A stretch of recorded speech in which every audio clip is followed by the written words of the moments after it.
¿Y qué más dice? La fe viene por el oír y el oír por la palabra. El oír por la palabra. No el oír la palabra, sino el oír por la palabra. O sea que la palabra nos dio origen a todos nuestros sentidos. Nos dio vida a nosotros.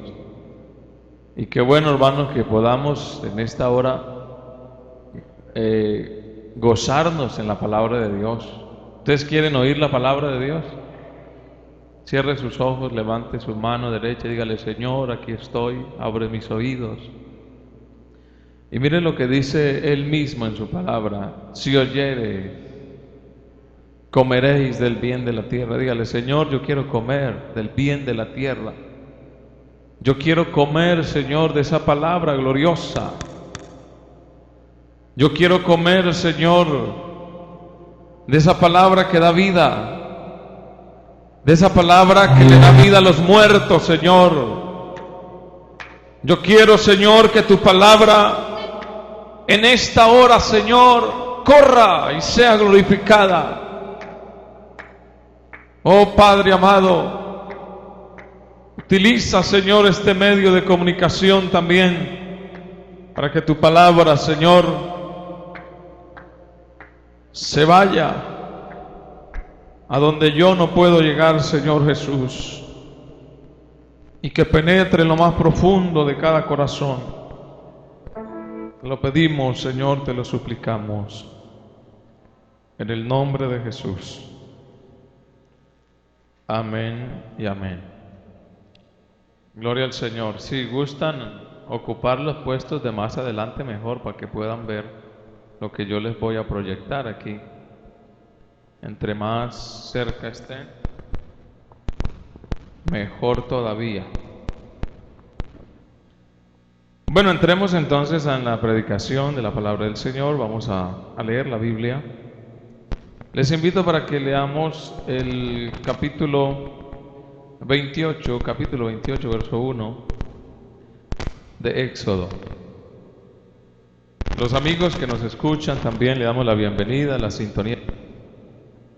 ¿Encontraron 28:1? Leamos todos a una voz. Dice: harás llegar delante de ti a Aarón tu hermano y a sus hijos consigo, de entre los hijos de Israel, para que sean mis sacerdotes. Y Aarón y a Nadab, Abiú, Eleazar e Itamar, hijos de Aarón.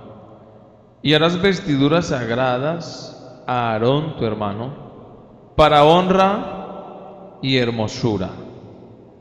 Y tú hablarás a todos los sabios de corazón, a quienes yo he llenado de espíritu de sabiduría, para que hagan las vestiduras de Aarón, para consagrarle, para que sea mi sacerdote. Las vestiduras que harán son estas: el pectoral, el efod, el manto, la túnica bordada, la mitra y el cinturón.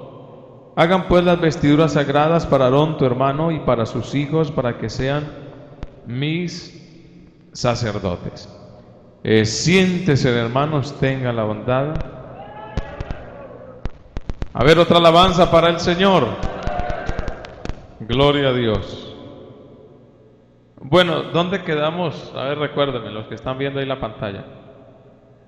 Las vestiduras sacerdotales, ¿ya las vimos? ¿Vimos el efod, el pectoral? No, las vestiduras no las hemos visto. Vamos a ver las vestiduras sacerdotales.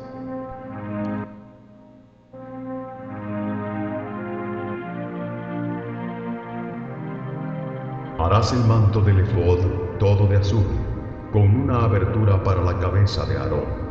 La abertura tendrá alrededor un borde tejido, como el cuello de un coselete, para que no se rompa. Y en sus orlas harás granadas de azul, púrpura y carmesí alrededor, y entre ellas campanillas de oro alrededor. Las campanillas de oro se colocarán alternadamente. Esas son las campanillas que yo le decía cuando entra el sumo sacerdote al lugar santísimo. Con esas campanillas, y eran de oro. Miren, las alcanzan a mirar. ¿Y estaban en dónde? En el borde. De modo que él se movía Y esas campanillas empiezan a sonar. En toda la orla del manto alrededor. Este manto estará sobre Aarón cuando entre al lugar santo a ministrar delante de Jehová, y las campanillas tintilarán cuando él entre y salga del santuario delante de Jehová, para que no muera. Para que no muera, oiga. Harás una lámina de oro fino, y grabarás en ella como grabadura de sello: Santidad a Jehová. Y la pondrás con un cordón de azul en la parte delantera de la mitra de Aarón, y estará sobre la frente de Aarón. Eso está en el capítulo que hemos leído. Éxodo 28 va en el verso 37, es la misma lectura, pero ahí se la van explicando con imágenes. Llevando de esta manera las faltas cometidas en todas las ofrendas consagradas por los hijos de Israel. Sobre su frente estará continuamente, para que obtengan gracia delante de Jehová. Y bordarás la túnica de Aarón de lino. Y harás también la mitra de lino. Harás también un cinto de obra de recamador. Y para los hijos de Aarón harás túnicas, cintos y tiaras para honra y hermosura. Y con estas prendas vestirás a Aarón y a sus hijos, y los ungirás, y los consagrarás y santificarás para que sean mis sacerdotes. 28, entonces, desde el 32 hasta el 41, es lo que acabamos de mirar. Vamos a seguir viendo entonces nuestro tema, que es el tabernáculo. Amén. Quedamos en la entrada. Ahí estamos en la entrada. En esta entrada quedamos. ¿Sí? ¿Están listos para entrar? Vamos a entrar entonces, hermano, al tabernáculo, ahora sí. Cuando usted entra al tabernáculo, ¿qué es lo primero que se encuentra? ¿Qué están viendo ahí? Esto es lo que se llama el altar de bronce. ¿Cómo se llama? Este es el altar de bronce. Antes del altar, todo esto, ¿ven la manito ahí? Todo esto es lo que se llama el atrio exterior. ¿Cómo se llama esto? Este es el atrio exterior. Atrio exterior, todo esto. Si retrocedemos un poco, mire, estas son las paredes que son de lino fino, ¿recuerdan? Blanco.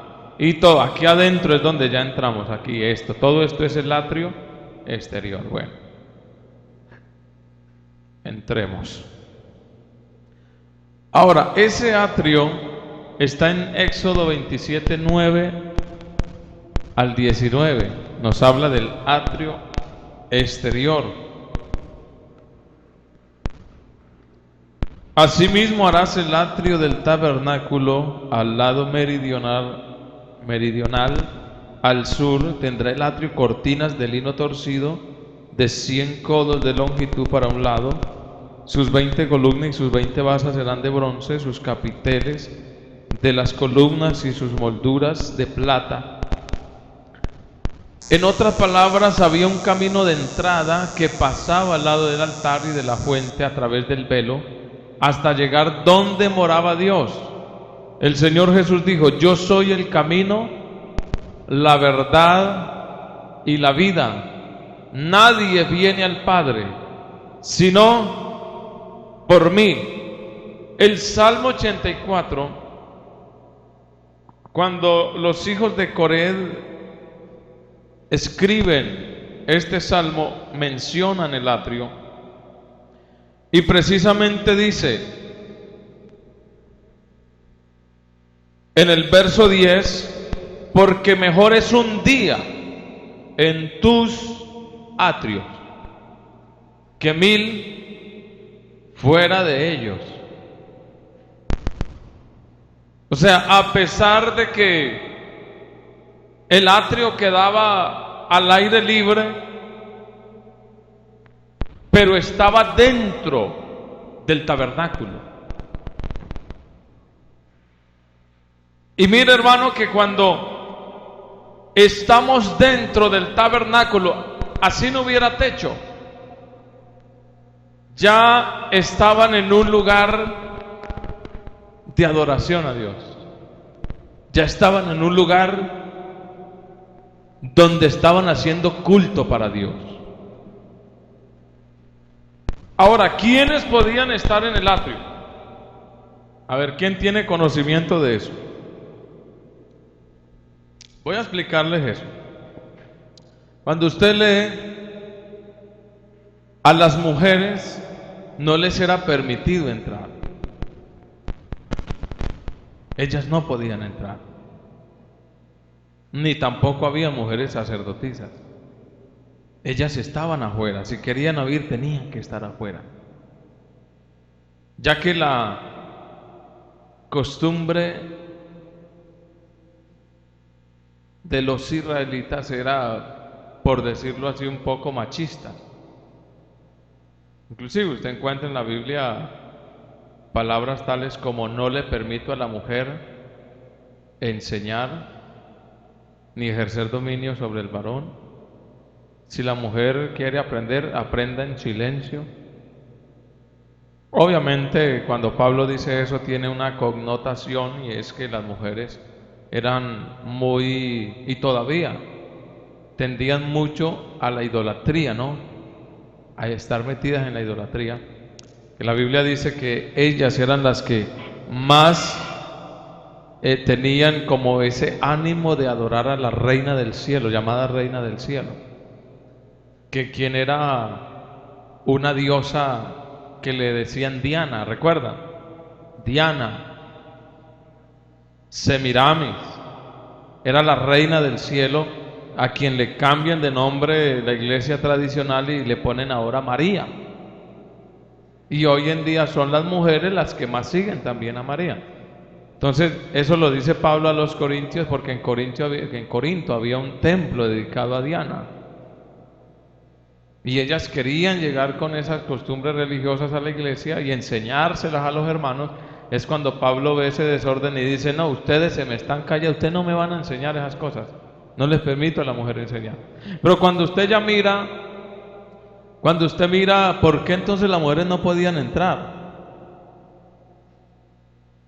¿Quiénes tampoco podían entrar ahí a los atrios? No podían entrar los extranjeros, no podían entrar otra persona que no fuera israelita, no podía entrar, ni siquiera al atrio. Tenían que quedar afuera, y de afuera oían. Tampoco podían entrar las personas que no tenían, o sea, que no eran perfectas. Una persona que tuviera una discapacidad física no podía entrar a los atrios. Tenían que quedarse en afuera. ¿Recuerdan el cojo de la hermosa? ¿Dónde mantenía el cojo? En la puerta. ¿Pero por qué? No era solo para recibir limosnas, sino porque no le era permitido entrar al templo. Pero una vez que Pedro le dice: no tengo plata ni oro, pero lo que tengo te doy, en el nombre de Jesucristo levántate y anda. Mire la dicha del hombre, porque ya al ser perfecto podía entrar. Y hubo una gran alegría en este hombre, que dice la Biblia que entró caminando. Hermano, entró saltando. ¿Usted no le ha pasado que cuando usted está alegre, usted pega un brinco y salta y brinca de contento? O cuando hacía gol la selección Colombia en el Mundial. ¿Cuántos brincaron un gol de la selección Colombia? ¡Gol! Y brincaron. Y esa alegría porque estaban contentos. Hermano, el cojo estaba feliz y dice que entró brincando, entró saltando al templo. ¿Por qué? Porque por primera vez le era permitido entrar. Y no iba a entrar al lugar santo ni al santísimo, iba al atrio exterior, apenas al atrio, pero estaba feliz. feliz de entrar. Por algo los hijos de Coré dicen, es mejor un día, así sean tus atrios. ¿Por qué los hijos de Coré dicen eso? Es mejor un día en tus atrios. Le digo dónde estaban enseñados los hijos de Coré a ministrar, no en el atrio. Porque ellos eran cantores, ellos eran levitas, ellos servían a Dios. Los hijos de Coré eran los músicos. ¿Y sabe dónde ministraban? En el lugar santo. A ellos les era permitido entrar al lugar más adentro, donde nadie es, donde solo entraban los que ministraban a Dios. Ellos estaban adentro, alabando a Dios, cantando, haciendo el culto, entonando las alabanzas. Pero parece que los hijos de Coré dicen, no importa, así me toque afuera en los atrios, así me toque no estar en el lugar santo o en el santísimo, pero así sea en la parte de afuera, pero es mejor estar adentro que 1000 fuera de ellos. Y esto tiene que ver mucho, hermano, con el cristiano.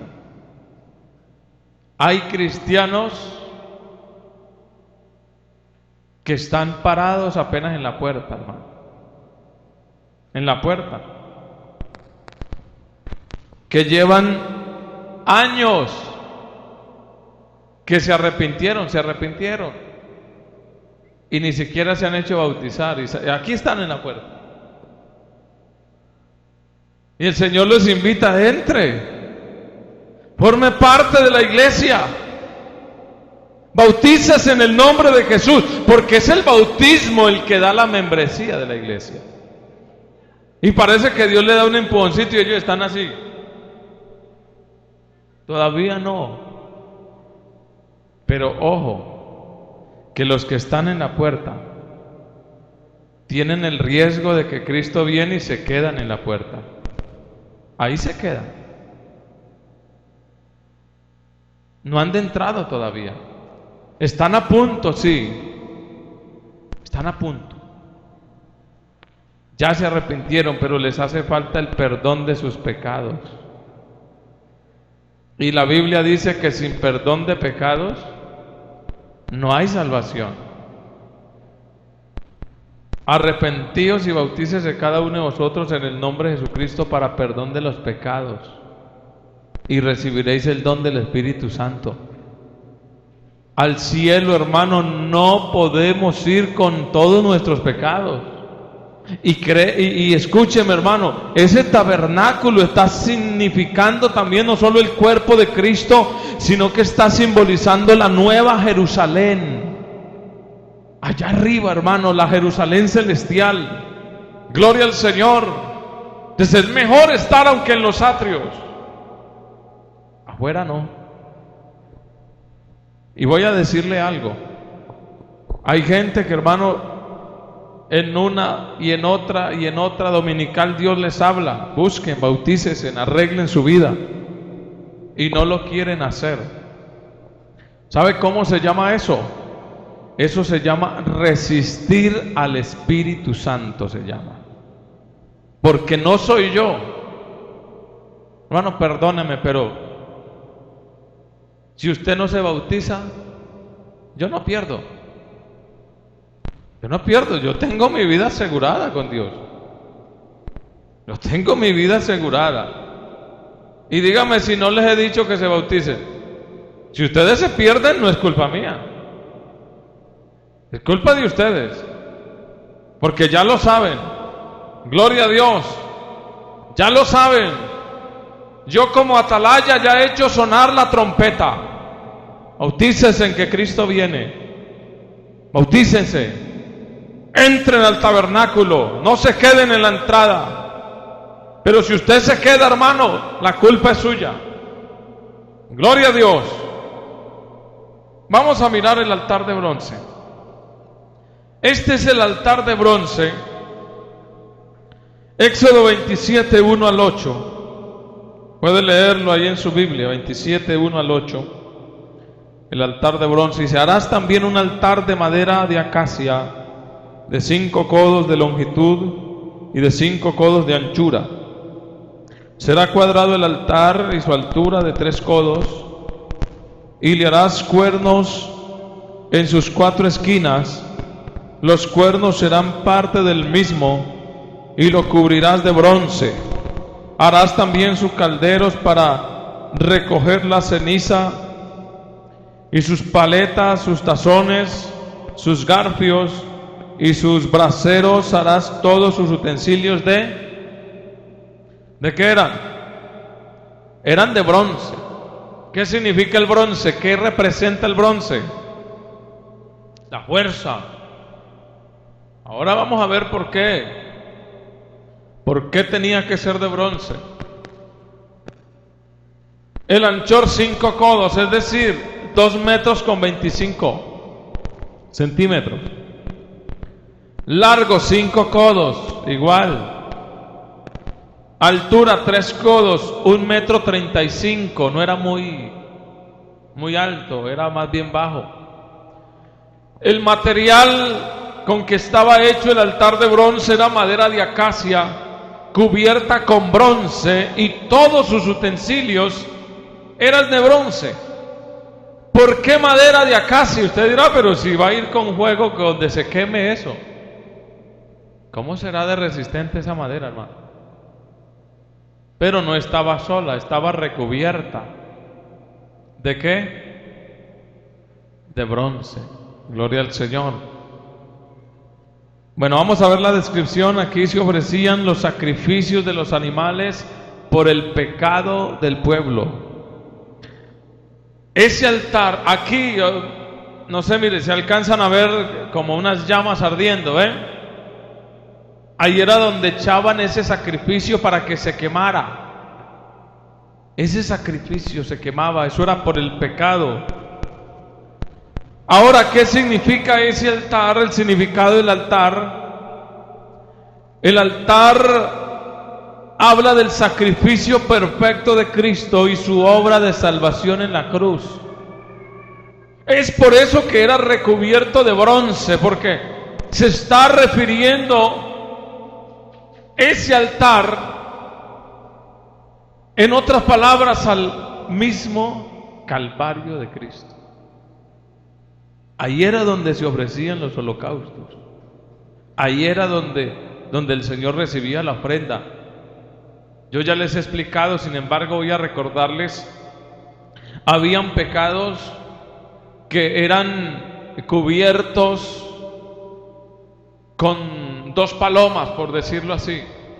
Usted pecaba, depende del pecado, así mismo era el sacrificio. Habían pecados que eran cubiertos con 2 palomas. Usted lleva 2 palomos y listo, ya, tranquilo. Otros no era suficiente con palomas, sino que tenía que llevar algún cordero o una oveja y ser ofrecido. Inclusive habían sacrificios de becerros, que la Biblia dice becerros sobre el altar. Gloria al Señor. Y también nos habla de un sacrificio que se hacía anual y no se ofrecía cualquier becerro. No sé si han leído del becerro bermejo. ¿Han leído o no? Inclusive habían unos sacrificios, si lo recuerdo bien, donde cogían 2 carneros y le rociaban la sangre de algunos que ya habían muerto, y ese carnero lo soltaban que se fuera. ¿Han leído esa parte? Y él se iba, y nadie podía coger un carnero de esos y cogerlo, comérselo, no, porque iba marcado con sangre. ¿No han leído esa parte? Y echaban suerte. ¿Cuál de esos era el cordero errante que se iba? Y eso tiene mucho que ver con el sacrificio de Cristo, hermano. Y entonces ahí ofrecían los sacrificios y eran dice del todo quemado, no quedaba nada. Ese sacrificio tenía que ser quemado completamente. Solo quedaba reducido a ceniza, por eso los utensilios eran de bronce. Eso era es una cremación, Señor. Entonces, hermano, ¿por qué tenía que ser de bronce? Porque tenía que resistir, en otras palabras, el peso de todo el pecado del pueblo. Todo el pecado iba ahí, en esos sacrificios. Y tenían, cada que cometía alguien un pecado, ¿qué hacían? Ofrecer su sacrificio. Imagínense en este tiempo donde a nosotros nos toca, hermano, presentar sacrificio por el pecado. Una mentira, uy, mentí, 2 palomos, a criar palomos. Uy, hice esto, lo otro, una oveja, a criar ovejas. Es más, voy a decirle algo. Era tan tremendo esto de los sacrificios que los israelitas, ellos, los judíos, la mayoría tenían su ganado, ovejas, todo esto, y utilizaban sí la lana, utilizaban parte de ellos, pero era muy poco la que se comía. ¿Y por qué no comían? Hermano, porque prácticamente eso era una esclavitud, estar obedeciendo por el pecado. Y uno diría, pero ¿por qué no? Pues dejen de pecar. ¿Y cómo? Entonces analice esa situación. Y la mayoría de esos animales que ellos engordaban era para sacrificarlos. Pero realmente era muy poco. ¿Recuerdan ustedes el hermano mayor del hijo pródigo? ¿Qué dice él? Nunca me has dado un cabrito para comer. No nos hemos comido un cabrito. No nos hemos comido un cabrito y ahorita llega este que malgastó tu dinero y a él sí le matas uno. Eso también tiene que ver mucho con el sacrificio de Cristo. Ese cordero que mandó a matar, eso era un acto de perdón del Padre al Hijo. Maten ese cordero, yo lo perdono. Y hubo fiesta. Amén. Entonces ellos cultivaban, pero era muy poco realmente lo que consumían de esa carne, muy poco realmente, por el pecado. Bueno, vamos a avanzar. Vamos a la fuente de bronce, ¿la ven?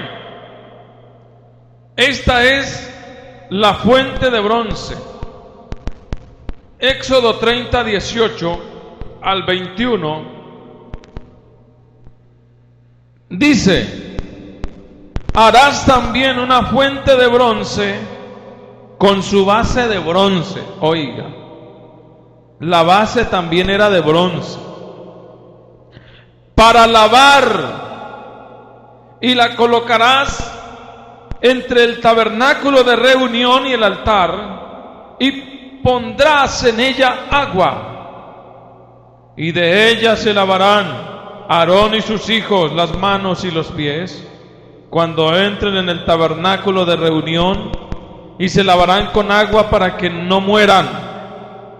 Y cuando se acerquen al altar para ministrar, para quemar la ofrenda encendida para Jehová, se lavarán las manos y los pies para que no mueran, y lo tendrán por estatuto perpetuo, él y su descendencia por sus generaciones. La Biblia no especifica sus medidas, pero sí dice que su material era de bronce y debía siempre estar llena de agua.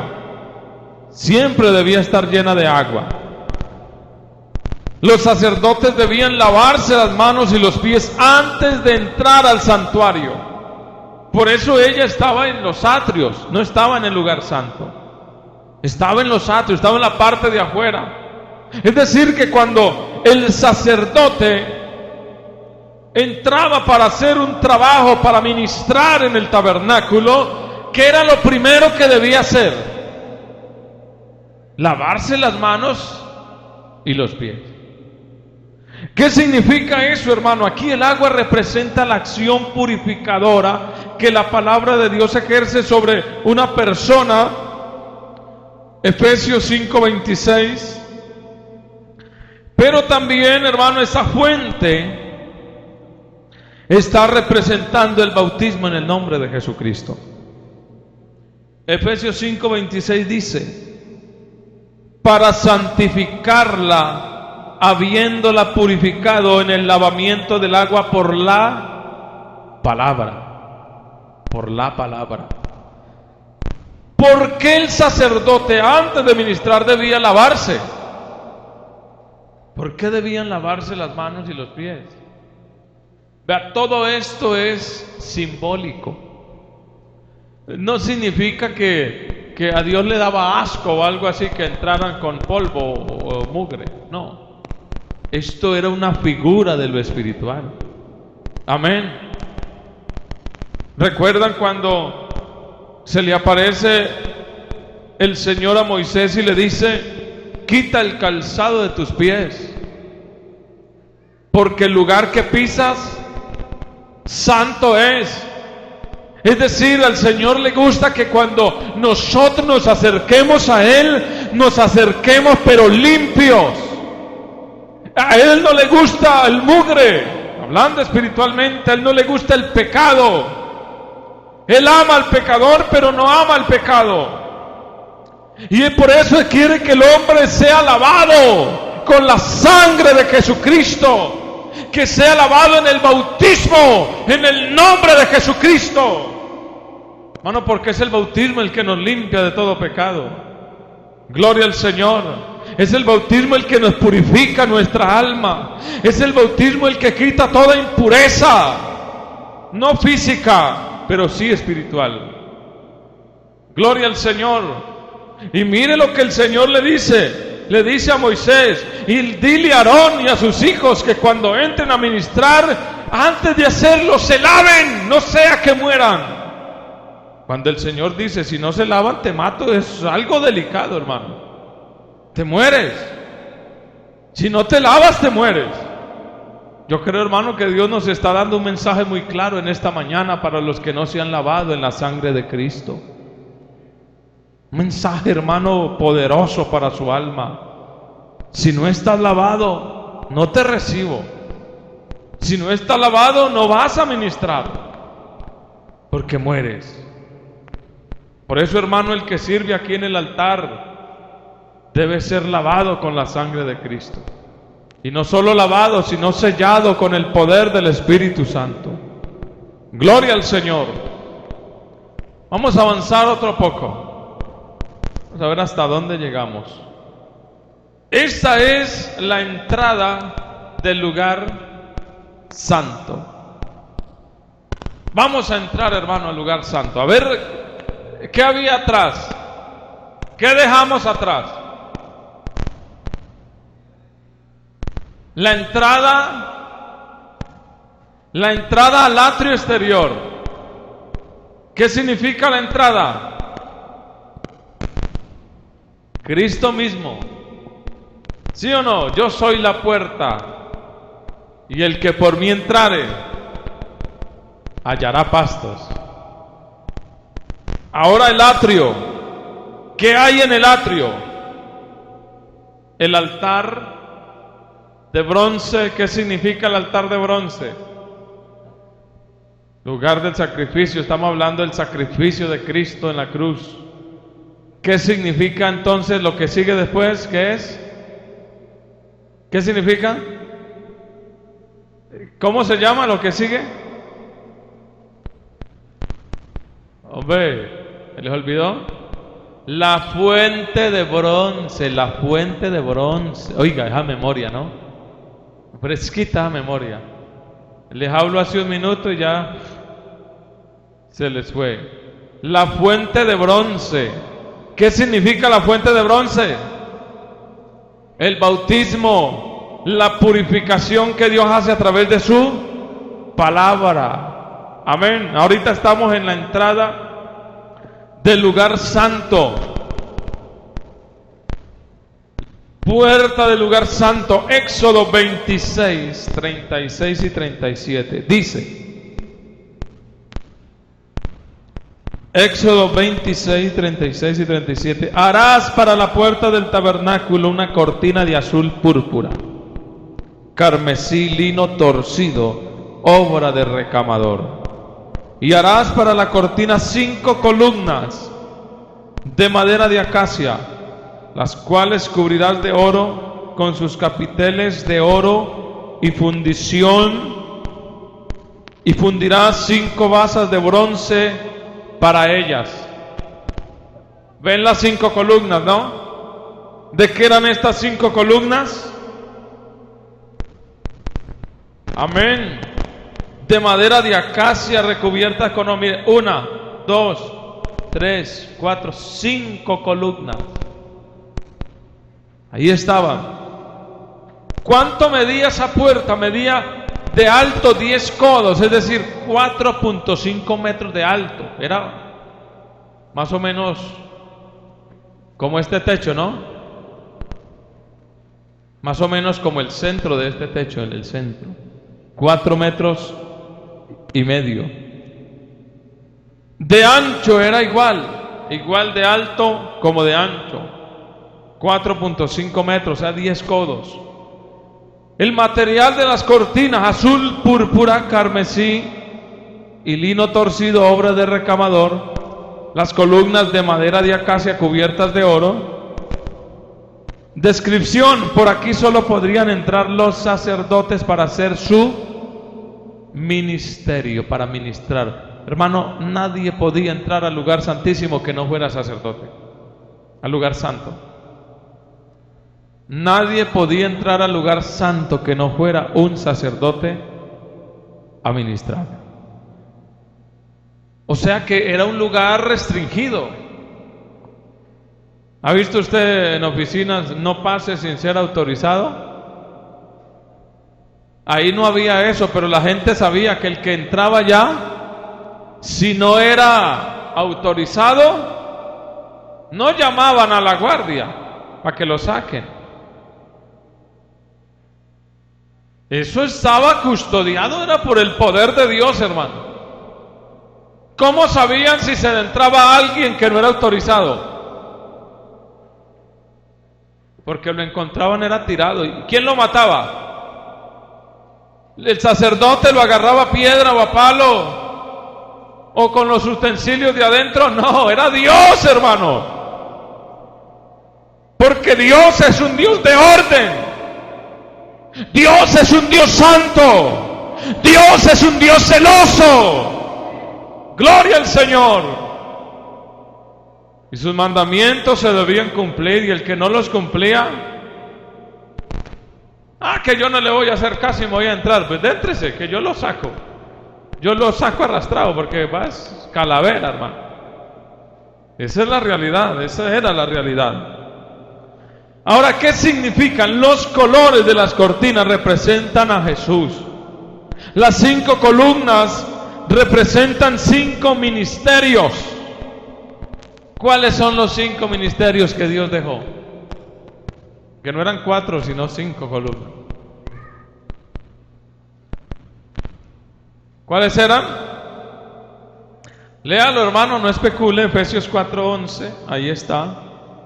Los ministerios que Dios dejó. Porque, hermano, esos ministerios son columnas en la iglesia.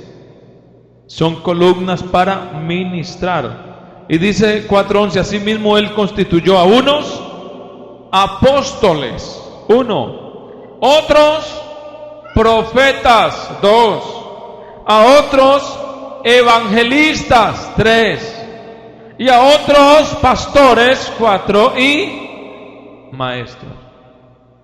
5 ministerios, son esas 5 columnas.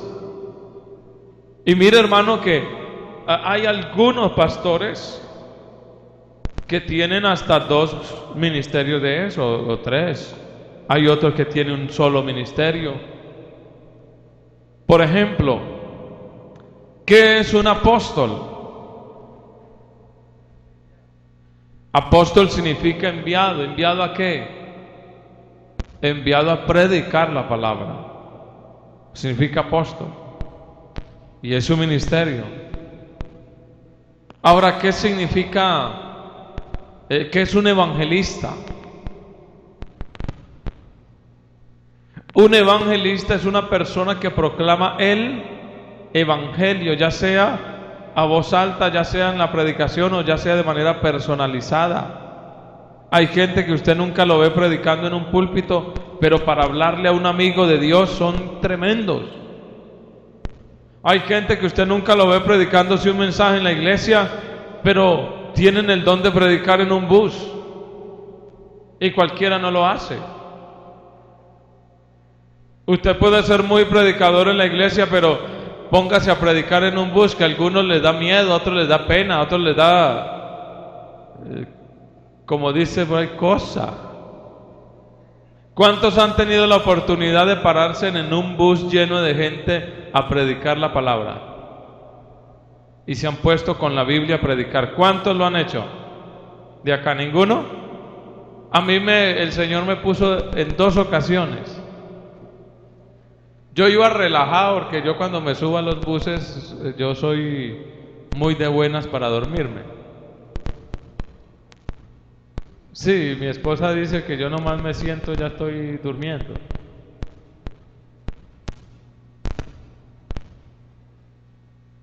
Y estaba relajado ya, como con ganas de echarme un sueñito, cuando el Señor me dice el Señor, levántese y predique la palabra. Hermano, y yo, eso es sugestión mía, dije yo. No, eso es sugestión mía. Y más me acomodé, bien acomodado, hasta tiré la silla. Cuando el Señor me dice, otra vez, levántese y predique la palabra. Entonces, hermano, la cosa es seria. Y estaba sonando una música mundana, cuando le dije yo al chofer, hágame el favor y me permite predicar. Yo soy pastor de la iglesia pentecostal.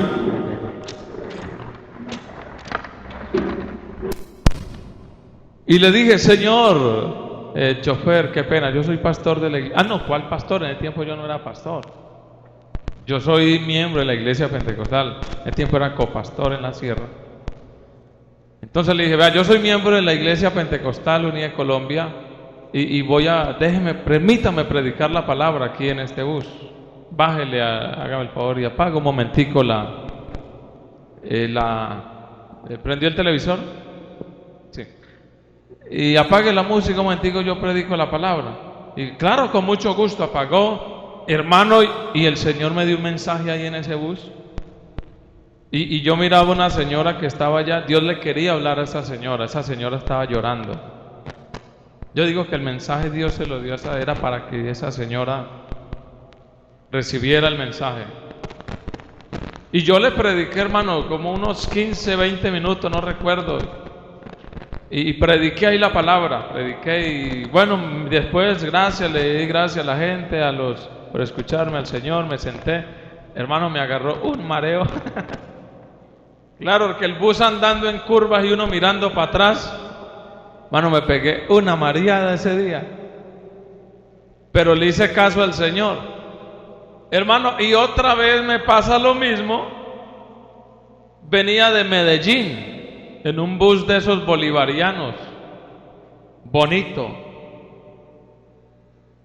Y me pasa lo mismo, y el Señor me dice, levántese y predíquela. Y yo, no, aquí no.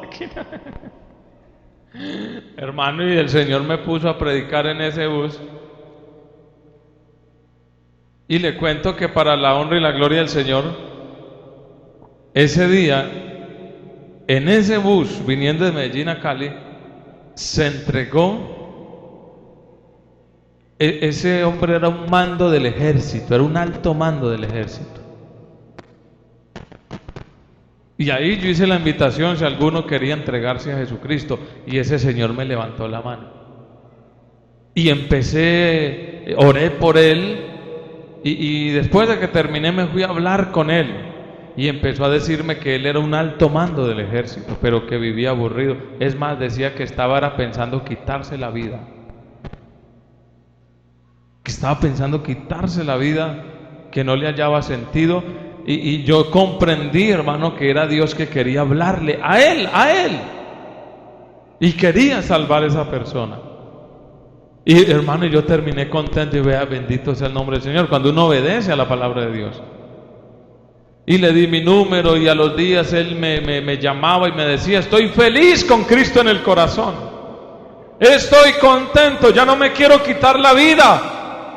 Ahora sentía deseos de seguir a Dios, y yo le dije: vaya a la iglesia pentecostal más cercana. Y me llamaba contento, y en el tiempo, si era pastor ya, me decía: pastor, estoy feliz con Cristo. ¿Dónde lo conoció? En un bus, hermano. Mire que Dios es grande. Cuando Dios le ponga a usted el sentir de predicar la palabra, de evangelizar en cualquier parte, hágalo. Porque usted no sabe quién está necesitando esa palabra en ese momento. Usted no sabe. Usted no sabe. Y por eso Dios deja a sus siervos, sus columnas, sus ministerios. A unos constituyó apóstoles, a otros profetas, a otros evangelistas, a otros pastores y maestros. ¿Usted cree que todos pueden ser pastores? Usted escucha a la gente, hermano, ignorantemente diciendo: yo me entrego al evangelio, pero yo quiero ser pastor. No tienen ni idea. Ahí sí, como dice una canción por ahí, hablando monadas. No es así. Es el que Dios llame. No todos son pastores. Vea, conozco gente que ama el ministerio, que le gusta, y han metido solicitud a los directivos, una cosa y otra, pero Dios no los ha llamado a ellos. Y yo voy a decirle algo, hermano, para testimonio. Yo nunca le dije al hermano William que yo quería ser pastor. Yo nunca le dije: yo quiero salir al ministerio, yo quiero ser pastor. Es más, cuando yo llegué a la iglesia, los ancianos, había un anciano, me acuerda mucho al hermano Julio, era un hombre muy orador en Villarrica, y un día se acercó y me dijo: hermano, Dios me mostró que lo tiene apartado a usted para el ministerio. Me mostró, dijo el anciano, y yo estaba recién entregado, muy viejito, ese ancianito tenía como unos 75, 80 años, ahorita no se ha muerto, todavía está vivo, tiene como 100 años, hermano. Viejito está ahí, todavía está ahí. Yo cada que voy a Villarrica lo visito. Entonces me dijo: el Señor me mostró que lo tiene apartado para el ministerio, me lo dijo. ¿Y sabe qué le dije yo? Ay, pobrecito viejito, ya se le corrió la teja, pobrecito, ya tan viejito, ya no sabe ni qué dice. Después me dijo, se acerca una anciana, ya me dice, ya una anciana, otra de la iglesia, me dice: ven, hermano, quiero decirle algo. Yo: ¿qué será, hermano? Yo: ¿ya qué hice? Hermanos muy respetados en la iglesia, y cuando venga, ¿qué quiero decir? Yo dije: me va a regañar. Era que la embarré, dije yo. Cuando venga, hermano, lo que pasa es que Dios me mostró anoche que a usted lo tiene separado para el ministerio. Ya no le dije eso, ya me quedó fue pensando, ya me quedó fue rondando aquí en la cabeza. Cuando después me muestra ya no un anciano ni una anciana, sino un joven, y me dice: venga, hermano Carlos, quiero decirle algo. ¿Qué pasó? Me soñé, y en ese tiempo yo ni siquiera le estaba sirviendo a Dios. Me dijo: ve, hermano, anoche el Señor me mostró en sueño, y me mostró a usted predicando en el parque de tal y tal parte, y lo presentaban como el pastor Carlos Alberto Díaz.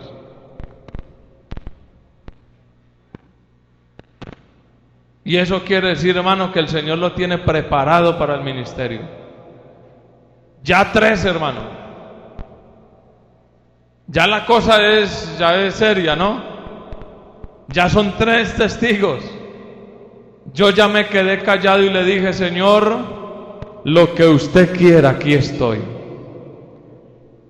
Estaba recién entregado, hermano, y una vez estaba en una convención en la ciudad de Cali y predicó un hermano, recuerdo tanto, el hermano Samuel Valverde, en una convención, y habló del ministerio, del llamado al ministerio. Yo estaba en el tercer anillo, arriba, en el tercer anillo estaba yo por allá encaramado, cuando dice el hermano Samuel Valverde: hermano, si aquí hay uno que siente el llamado de Dios, así sea en el tercer anillo, venga acá.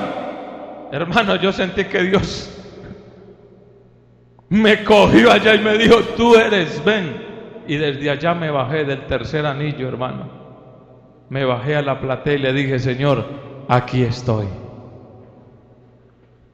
Y por la gracia del Señor, hermano, en el año 2014 cumplo 11 años de servirle a Dios en el ministerio. Y 3 años estuve ayudándole al hermano William de copastor. Entonces yo digo, hermano, cuando la obra es de Dios, cuando es lo que Dios establece, hermano, no lo quita nadie. Bendito el nombre de Jesús.